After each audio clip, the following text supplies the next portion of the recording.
Assalamualaikum warahmatullahi wabarakatuh. Let me introduce myself. My name is Nahdiah Irfani from class 12D number 1. I want to give information and education about 5C500. 5C500 is a medicine with ascorbic acid contained in the form of lozenges. This medicine is used to help meet the needs of vitamin C. This medicine is consumed in 1 to 2 tablets in the day after meals. This medicine is consumed by sucked like candy.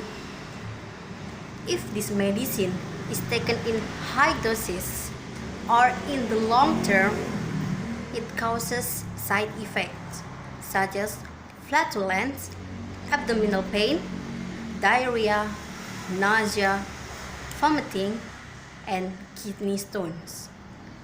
Vitamin C deficiency can be treated without taking medicine.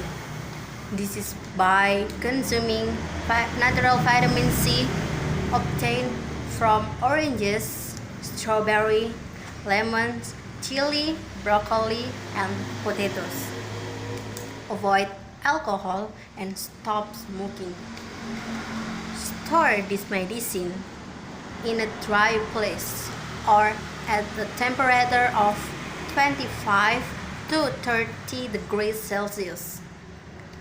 Alright, are there any questions? Is my explanation easy to understand? Thank you very much and get well soon. Wassalamualaikum warahmatullahi wabarakatuh.